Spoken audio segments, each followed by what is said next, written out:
ప్రభువైన యేసుక్రీస్తు నామములో అందరికీ వందనాలు.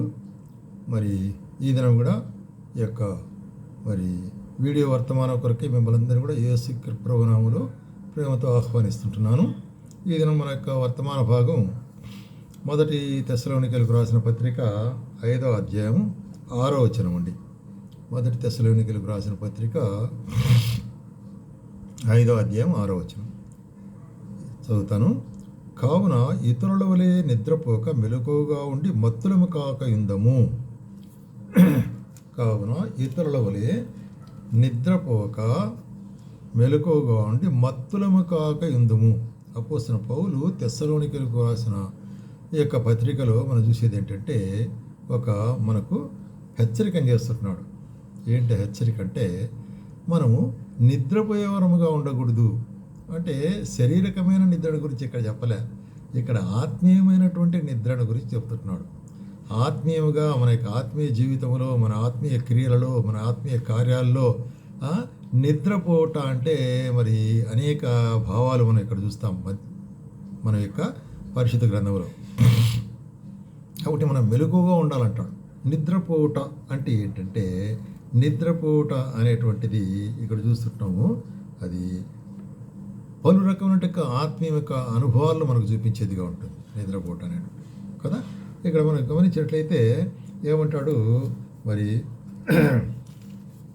మొదటి 2 కొరింథీయులకు రాసిన పత్రిక, కొరింథీయులకు రాసిన 2వ పత్రిక 4వ అధ్యాయము 6వ వచనం, 4వ అధ్యాయము 4, 6 వచనాలు.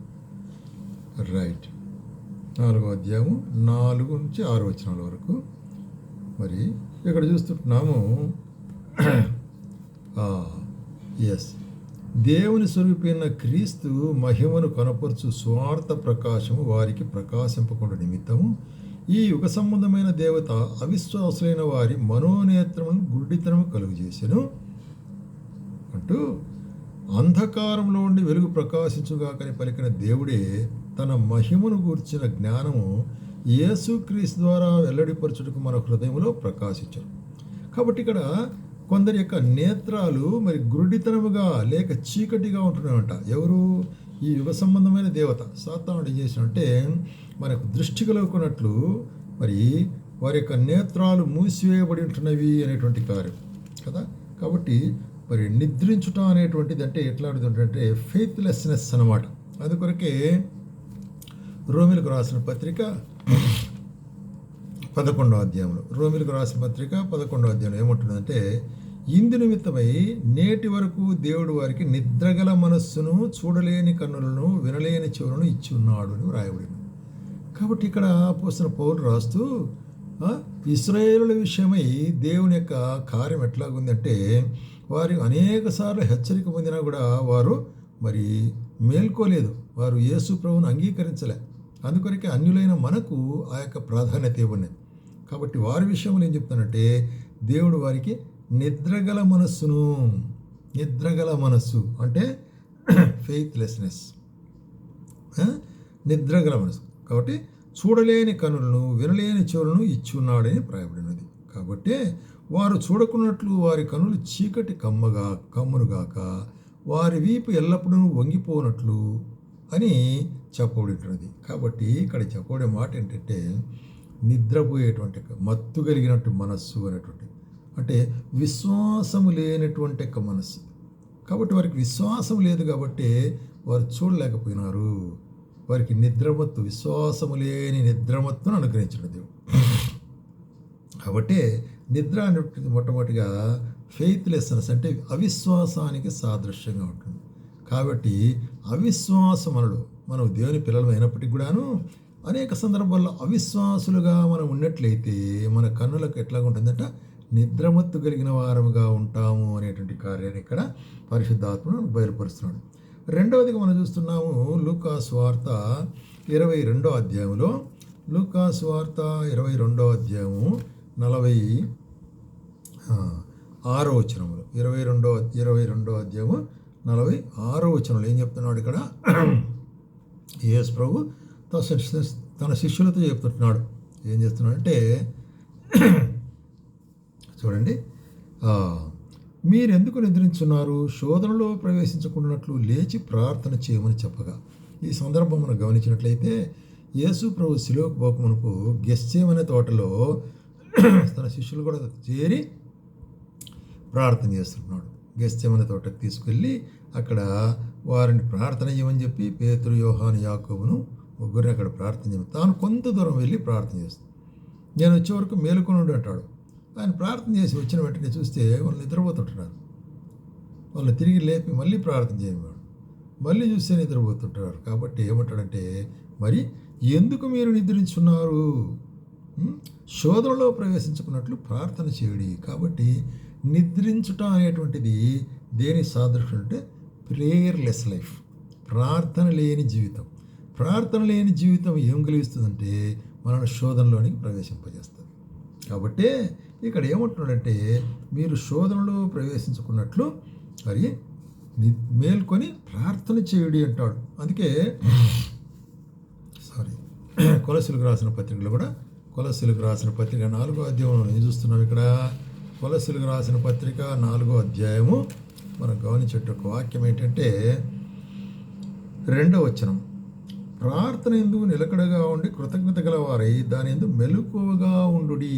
కాబట్టి మెలకువగా ఉండుడి, మేలుకొని ప్రార్థించుడి అనేటువంటి కార్యం. మరియు నేను బంధకంలో ఉంచబట్ట కారణమైన క్రీస్తు మర్మమును గూర్చి నేను బోధించవలసిన విధముగా ఇతరులకు బోధించినట్లు, అంటే నా పరిచయ నిమిత్తమై మీరు ఏం చేయాలా? నిద్రమత్తులుగా ఉండకుండా ఏం చేయాలా? ప్రార్థన చేయండి అంటున్నాడు. కాబట్టి ప్రార్థన చేసేది అనేటువంటిది చాలా ప్రాముఖ్యమైనటువంటిది. కాబట్టి స్లీప్లెస్. కాబట్టి స్లీప్ అనేటువంటి దేన్ని చూపిస్తుందంటే ప్రార్థన లేనితనాన్ని చూపిస్తుంది. మన జీవితంలో ప్రార్థన, విజ్ఞాపన అనేటువంటి చాలా ప్రాముఖ్యమైనదిగా ఉంటున్నది అనేటువంటి కార్యం. కాబట్టి విశ్వాసం మనము మరి అందుకొరకు ఏమంటాడు? 1 తెస్సలోనికీయులకు 4వ అధ్యాయం 4వ అధ్యాయం 13వ వచనంలో, సహోదరులారా మీరు నిరీక్షణ లేని ఇతరులే మీరు దుఃఖపడకుండా నిమిత్తము నిద్రించుచున్న వారిని గురించి మీకు తెలియపడుకుంటే ఇష్టం లేదు. యేసు మృతి పొంది తిరిగి లేచినని నమ్మినడలా అదే ప్రకారము యేసునందు నిద్రించిన వారిని దేవుడు ఆయనతో కూడా వెంట పెట్టుకొని వచ్చును. అది కాబట్టి యేసునందు నిద్రించిన వారు అంటే యేసునందు చనిపోయినట్టు వారు అనేటువంటి కార్యం అక్కడ చూస్తుంటాం. కాబట్టి ఇక్కడ మనం గమనించేటువంటి కార్యం ఏంటంటే ప్రేయర్లెస్నెస్. 5వ అధ్యాయము 16వ వచనం చూస్తాం చూడండి. 16వ వచనంలో ఏమంటాడు? ప్రతి విషయము ఎడతెగక ప్రార్థన చేయుడి, ప్రతి విషయం ముందు కృతజ్ఞతాసు చెల్లించుడి. అది ఎడతెగక ప్రార్థన చేయుడి. కాబట్టి మనం ఎప్పుడు కూడా ప్రార్థనలో ఉండాలా, ప్రార్థన పూర్వకంగా ఉండాలా, ప్రార్థన యాటిట్యూడ్ కలిగిన వారు ఉండాలా. ఎట్లాగైనా కూడా మనం ప్రార్థించవచ్చు అండి. మోకాళ్ళునే కాదు ప్రార్థించేది, కూర్చొని ప్రార్థించవచ్చు, బస్సులో పోయేటప్పుడు ప్రార్థించవచ్చు, ప్రయాణం చేసేటప్పుడు ప్రార్థించవచ్చు, కళ్ళు మూసుకొని దేవా ఇది అనేటువంటిది. కాబట్టి ప్రార్థన, విజ్ఞాపన అనేటువంటిది ఎంతో ప్రశస్తమైన కార్యం. అయితే ఈ కార్యం చేయనీయకుండా సాతానుడు చాలా ప్రయత్నం చేస్తాడు. ప్రార్థన కూర్చున్నప్పుడే మనకి నిద్రమత్తు వస్తుంది, ప్రార్థన కూర్చున్నప్పుడే ఎవరైనా పిలుస్తారు, ప్రార్థన కూర్చున్నప్పుడే నీకు ఫోన్ వస్తుంది. కాబట్టి ఇవన్నీ కట్టిపెట్టాలి, ప్రార్థనను ఆటంకపరచాలని. ఎందుకంటే ప్రార్థన ద్వారా మన శత్రువుని జయిస్తాము. కాబట్టి శత్రువుని మనకి భయం ప్రార్థన అంటే. కాబట్టి ఎట్లయినా ఎన్నో తొందర పెట్టాలి. కాబట్టి ఈ ప్రార్థన అనేటువంటి చాలా ప్రాముఖ్యమైనటువంటిది. కాబట్టి ప్రార్థన ఎందు మెలకువగా ఉండుడి, నిలకడగా ఉండుడి అంటాడు. తర్వాత 3వది మనం చూస్తామంటే ఈ ప్రార్థన యొక్క నిద్ర అనేటువంటిది అపోస్తల కార్యం 20వ అధ్యాయంలో ఇంకొక కార్యాన్ని మనకు బయలుపరుస్తుంది. అక్కడ అపోస్తల కార్యములు 20వ అధ్యాయంలో ఒక సంఘటన మనం చూస్తాం. 7వ వచనంలో అపోస్తలుడైన పౌలు మరి అక్కడ ఉండేటువంటి మరి దెర్బే పట్టణంలో వారి కొరకును అక్కడ ఉండేటువంటి మాసిదోనియలో ఉండే వారి మధ్యలో ఏం చేశాడంటే, ఆదివారమున మేము రొట్టె విరుచుట కూడినప్పుడు పౌలు మరునాడు వెళ్ళనై ఉండి వారితో ప్రసంగించు అర్ధరాత్రి వరకు విస్తరించి మాట్లాడుచున్నాం. నైట్ మీటింగ్ పెట్టుకున్నారు. ఒకవేళ మరి అర్ధరాత్రి వరకు కూడా వాళ్ళు మేలుకొని దేవుని వాక్యాన్ని ఎంతో శ్రద్ధగా పెట్టినారు. మేము కూడి ఉన్న మేడ గదిలో అనేక దీపములు అంటే లైట్లు కూడా ఉన్నాయి. అప్పుడు ఐతుకొని ఒక యవనస్తుడు కిటికీలో కూర్చుని గాఢ నిద్రపోయి పౌలు చాలాసేపు ప్రసంగించుండగా నిద్రాభారముల జోగి 3వ అంతస్తు నుండి కిందికి పడి ఎత్తాడు. కాబట్టి ఇక్కడ ఈ మనుషుడు యవనస్తుడు, ఐతుకొని యవనస్తుడు కిటికీలో కూర్చున్నాడట. ఒకవేళ కిటికీకి ఇది లేదేమో, గ్రిల్ లేనట్లు. ఆ కిటికీలో కూర్చొని అందరూ కింద కూర్చుని ఉంటే యవనస్తుడు కిటికీలో ఎందుకు కూర్చున్నాడు? సరే, అట్లాగే లైట్లు కూడా బాగుండయి. లైట్లను ఆరిపోతే నిద్ర వస్తుంది అనుకో. కాబట్టి నిద్ర భారంతో జోగ్యమైన అక్కడి నుంచి కింద పడిపోయినాడు కిటికీలోంచి. కింద పడితేనే చనిపోయినాడు. అప్పుడు పౌలు కిందికి వచ్చి ప్రార్థన చేసి తిరిగి అతని యొక్క మరి జీవం అతనిలోనికి వస్తుంది. అంటే ఇక్కడ ఆ యవనస్తుడు మనకు దేన్ని చూపిస్తున్నాడంటే అక్కడ కిటికీలో కూర్చుకుంట ద్వారా లోపల చూడొచ్చు, బయట చూడొచ్చు. అంటే దీని ఏమిటంటే దిట్ ఈస్ ఏ మిక్స్డ్ లైఫ్. రెండు రకమైన మిళితమైనటువంటి జీవితం. ఆత్మీయంగా ఉండాలా, శరీరకంగా ఉండాలా అనేటువంటిది రెండు మిక్స్ చేసినటువంటి జీవితం. అది స్లీపింగ్, అది నిద్రకు సాదృశ్యం ఉంటుంది. కాబట్టి ఇది చాలా అపాయకరమైనటువంటిది. రెండు రకాలుగా మనం ఉండలేము. ఆత్మ ద్వారా శరీరాన్ని మనం జయించాలి. శరీరంకు లోబడి ఆత్మలో మనం కుంగిపోతే మనకు అపాయకరమే అంటాడు. అందుకొరకే ఈ నిద్ర దేన్ని చూపిస్తున్నదంటే రెండు రకములైన జీవితం. కాబట్టి ఎట్లాంటి 2 types ఆఫ్ లైఫ్ డేంజరస్. అందుకొరకే యేసు కూడా ఏమంటాడు, ఇద్దరు యజమానులకు మీరు దాసులుగా ఉండలేరు అంటాడు. కాబట్టి ఎవరైనా ఒకరు ద్వేషిస్తారు, ఒకరు ప్రేమ. కాబట్టి లోకమునకును దట్ ఇస్ సిరికి దాసులుగా ఉండలేరు అనేటి కార్యాన్ని. కాబట్టి యేసు ప్రభువుకు సిరికి మన దాసులుగా ఉండలేవు. ఏదో ఒకటి చూస్ చేసుకోవాలి. అట్లాగే మరి పాత నిబంధనలో ఒక ఇన్సిడెంట్ చూస్తాం. పాత నిబంధనలో రాజుల గ్రంథంలో ఒక ఇన్సిడెంట్ ఏమంటే ఏలియా కాలంలో ఇక్కడ ఏం జరుగుతుందంటే 18వ అధ్యాయం, మొదటి రాజులు 18వ అధ్యాయంలో ఏలియా కాలంలో ఇశ్రాయేలు చెడిపోయిన వారు ఉంటున్నారు. దేవుని యెహోవాను విడిచి ఇతర దేవతలు వెంబడించే వాళ్ళు ఉంటున్నారు. అక్కడ చూసినట్లయితే యెజబెల్ అనేటువంటి యొక్క మరి రాజు యొక్క ఆహాబు యొక్క భార్య రాణి, ఆమె బయలుదేవతను పెట్టి 450 అక్కడ ప్రవక్తలు ప్రోత్సాహపరుస్తుంది. కాబట్టి వీళ్ళంతా జనులు ఏం చేయాలో వాళ్ళకి అర్థం కాలేదు. కొంతమంది ఏమంటున్నారు చూసినట్టయితే యెజబెల్ బయలుదేవత అని కొంతమంది యెహోవా దేవుడిని 2 తలంపులతో ఉంటున్నారు. కాబట్టి డబుల్ మైండ్నెస్ చాలా కష్టం. అందుకొరకే ఇక్కడ ఏమంటాడంటే మరి ఏలియా మరి అక్కడ ఏం చెప్తుంటున్నాడు, ఏలియా జనుల దగ్గరికి వచ్చి ఎన్నాళ్ళ మట్టుకు మీరు 2 తలంపుల మధ్య తడువులాడుచుందురు. యెహోవా దేవుడైతే ఆయన్ను పూజించుడి, బయలుదేవుడైతే వారిని అనుసరించుడి అని చెప్పేసేసి అక్కడొక యెహోవా దేవుడిని నిరూపిస్తాడు ఆ కార్యం. దాని తర్వాత చూసినట్లయితే కాబట్టి 2 తలంపులైనటువంటి చాలా అపాయకరము అనేటువంటి కార్యం. కాబట్టి ఈ డబుల్ స్టాండర్డ్ అనేటువంటిది నిద్రకు సాదృశ్యం. కాబట్టి నిద్ర అనేటువంటిది ఇంకొక విధంగా డబుల్ స్టాండర్డ్కి సాదృశ్యంగా ఉంటుంది అనే కార్యాన్ని మనం చూస్తున్నాం అన్నమాట. కాబట్టి ఈ నిద్రను గురించి మనం చూసినట్లయితే 2 రకాలైన జీవితం ఉండకూడదు అనేది. తర్వాత మత్తయి సువార్త 25వ అధ్యాయంలో మనం చూసే కార్యం ఏంటంటే ఇక్కడ యేసు ప్రభు ఒక ఉపమానం చెప్తాడు. మత్తయి సువార్త 25వ అధ్యాయంలో యేసు ప్రభు ఒక ఉపమానం చెప్తాడు. ఏంటి ఉపమానము? అక్కడ 10 మంది కన్యకల గురించినట్టు ఉపమానం. 10 మంది కన్యకల గురించినట్టు ఉపమానం. ఈ 10 మంది కన్యకలు మరి చూసినట్లయితే పరలోక రాజ్యం ఎట్లాగుందంటే, పరలోక రాజ్యం తమ దివిటీలు పట్టుకొని పెళ్లి కుమారుడు ఎదుర్కొంటూ బయలుదేరిన 10 మంది కన్యకలు. కాబట్టి 10 మంది కన్యకలు వస్తున్నారు. వాళ్ళందరూ కూడా యేసు ప్రభువును ఎదుర్కొనే దాని కొరకే వస్తున్నారు. పెళ్లి కుమారుని ఎదుర్కొంటానే ఒక ఉపమానం చెప్తున్నాడు. పెళ్లి కుమారుని ఎదుర్కొనే దాని కొరకే వాళ్ళ దగ్గర ఏం తీసుకొచ్చారు? దివిటీలు తీసుకొచ్చినారు రాత్రి సమయం. సరే వచ్చినారు, పెళ్లి కుమారుడు వచ్చేదానికి ఆలస్యమైంది కాబట్టి అందరూ పండుకొని నిద్రపోయినారు.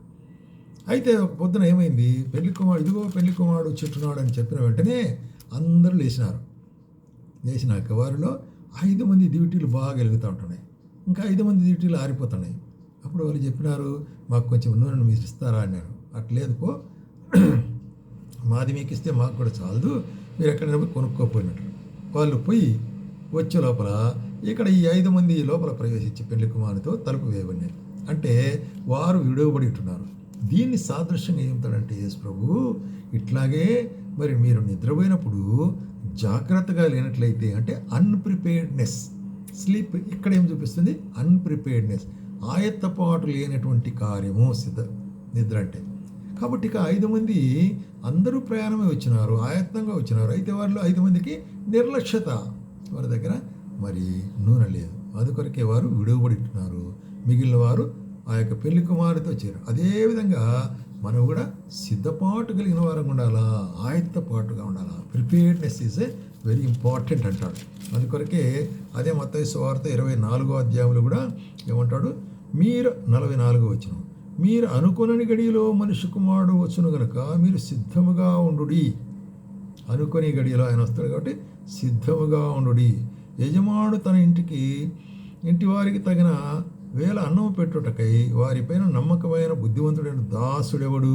కాబట్టి మెలకువగా ఉండంటాడు. 43వ వచనంలో, ఏ జామున దొంగ వచ్చునో ఇంటి యజమానుడు తెలిసినడేలా అతను మెలకువగా ఉండును. అట్లాగైతే మరి ఆయన ఎప్పుడు వస్తాడో మీకు తెలియదు కాబట్టి మెలకువగా ఉండడు. కాబట్టి మెలకువతనము ప్రిపేర్డ్నెస్ అనేటువంటిది చెప్పారు. కాబట్టి స్లీప్ అనేటువంటిది ఇక్కడ అన్ప్రిపేర్డ్నెస్ కిందకి వస్తుంది. అంటే మెలకువతనం లేకుండుట అనేటువంటి కార్యం. అట్లాగే మనం చూస్తుంటున్నాము కీర్తనలు 13వ అధ్యాయంలో లేక 13వ కీర్తనలో దావీదు ఏమంటాడంటే 3వ వచనంలో, యెహోవా నా దేవా నా మీద దృష్టి ఉంచి నాకు ఉత్తరమిమ్ము, నేను మరణ నిద్ర నొందకుండునట్లు వాడిని గెలిచితని నా శత్రువు చెప్పుకొనకుండా, నేను తూలి ఉండగా నా విరోధులు హర్షింపకుండాను నా కనులకు వెలుగునిమ్ము. ఏంటంటే ఇక్కడ ఎటువంటి నిద్ర? మరణ నిద్ర నొందకుండా నాకు సహాయం చేయమంటాడు. కాబట్టి ఈ యొక్క నిద్ర అనేటువంటి మరణాన్ని కూడా చూపిస్తుంది. నిద్ర అంటే మరణమును కూడా చూపించేదిగా ఉంటుంది. కాబట్టి ఇటువంటి మరణ నిద్ర నుంచి నన్ను తప్పించు అంటాడు కదా. యేసు ప్రభువు మరి మార్కు సువార్తలో ఒక మరి ఉదాహరణ చెప్తాడు. ఆయన ఒక అద్భుతం చేస్తాడు. అక్కడ మార్కు సువార్త 5వ అధ్యాయము 38వ వచనం. ఇక్కడ సమాజ మందిరపు అధికారి తన కుమార్తె చనిపోయింది, చాలా బలహీనంగా ఉంటుంది, చనిపోయినది అనేటువంటి సందర్భంలో కాబట్టి బోధకుడు నువ్వు వచ్చినట్లయితే ఆమె లేస్తుంది. అప్పుడు ఏమైపోయారంటే అక్కడ చూసినట్టయితే మామూలుగా ఆ అమ్మాయి అక్కడ వర్తమానం పంపినప్పుడు ఇంకా చనిపోలేదు, అయితే ఆయన వచ్చే లోపల చనిపోయింది. కాబట్టి ఇక్కడ వచ్చినప్పుడు ఏమన్నారంటే సమాజ దగ్గరికి వచ్చినప్పుడు, అతని దగ్గరికి వచ్చినప్పుడు అందరూ ఏడుస్తున్నారు అమ్మాయి చనిపోయింది కాబట్టి. అప్పుడు లోపలికి పోయి మీరేలా గొల్లు చేయుచున్నారని చెప్పి ఈ చిన్నది నిద్రించున్నదే కానీ చనిపోలేదని వారితో చెప్పాను. కాబట్టి యేసు ప్రభువు ఏమంటాడు, ఈ చిన్నది నిద్రించుచున్నది కానీ చనిపోలేదు. కాబట్టి నిద్ర అనేటువంటి మరణానికి సాదృశ్యం ఉంటుంది కదా. నిద్ర అనేటువంటిది మరణానికి సాదృశ్యం ఉంటుంది. కాబట్టి మనకు ఏమి హెచ్చరిక చేయబడుతుందంటే చూడండి, కొరింథీయులకు రాసిన మొదటి పత్రిక 11వ అధ్యాయంలో ప్రభు వల్ల మనం సమీపించేటప్పుడు ఒక హెచ్చరిక ఇస్తారు మనకు. ప్రభు వల్ల, ఎందుకంటే ఆయన బలను మనం ఆచరించాలి. రొట్టెలో రసములో పాలు అంటే ఆయన శరీరమునకు రక్తములకు సాదృశ్యమైన బల్లలో పాత్రలో పాలు పొందాలి. మనం వారం చేస్తూ ఉంటాం. అటువంటిప్పుడు ఇక్కడ ఏం చెప్తున్నాడంటే 11వ అధ్యాయము 1 కొరింథీయులకు 29వ వచనంలో, ప్రభువు శరీరమని వివేచింపక తిని త్రాగువాడు తనకు శిక్షావిధి కలుగుటకి దాన్ని త్రాగుచున్నాడు.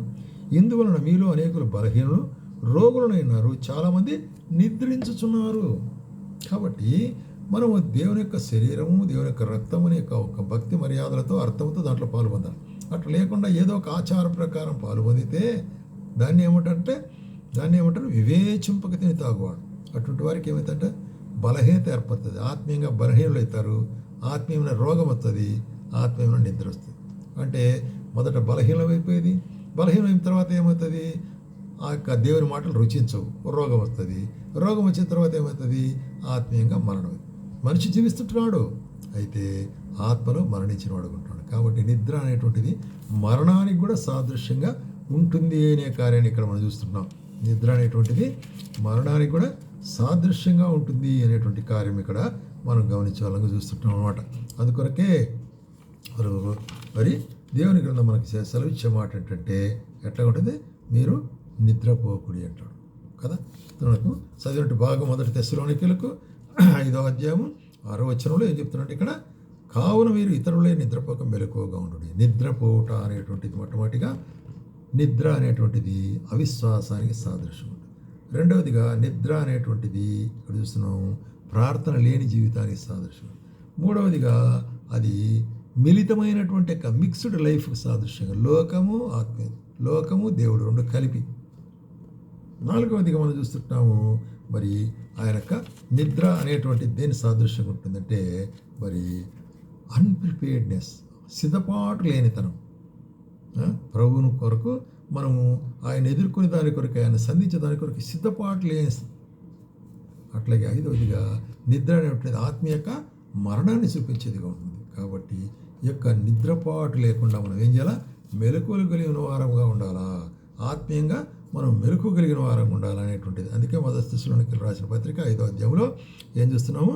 మీరందరూ వెలుగు సంబంధులను పాకటి సంబంధులు ఉన్నారు కనుక మీరు ఇతరుల వలె నిద్రపోక మెలకుగా ఉండు, మత్తులు కాక విందము అంటాడు. కాబట్టి మరి చూసినట్లయితే మనం మేలుకొని నన్ను నిద్రించును అనేటువంటి కార్యం ఇక్కడ వచ్చినప్పుడు మరి ఆయన కొరకు మృతి పొందిన వారంగా ఉంటున్నాం. కాబట్టి మనం మెలకువగలిగి ఉండాలా అనేటువంటిది దేవుని వాక్యం. కాబట్టి ఆ విధంగా మెలకువగా ఆయన కార్యాల్లో, ఆయన యొక్క సన్నిధానంలో, వాక్యం చదువుట్లో, మరి అక్కడ సంఘానికి పోయే విషయంలో, మరి ఈ యొక్క వాక్యాన్ని ధ్యానించే విషయంలో, దాని ప్రకారం నడుచుకునే విషయంలో, మరి దేవుని కార్యాల్లో పార్టిసిపేట్ చేసే విషయంలో మెలకువగా జాగ్రత్త కలిగిన వారం ఉండాలి. ఎందుకంటే ఆయన వచ్చినప్పుడు మన పనులన్నిటికీ ఆయన ఏం చేస్తాడు?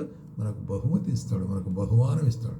కాబట్టి ఆయన వచ్చినప్పుడు ఆ బహుమానం పొందే వారంగా మనం ఉండాలంటే మెలకువతో మనము ఆయన కొరకు ఎదురు చూసే వాళ్ళం ఉండాలి. ఆ విధంగా ఉన్నట్టుకు ప్రభు మనకు సహాయం చేయను గాక.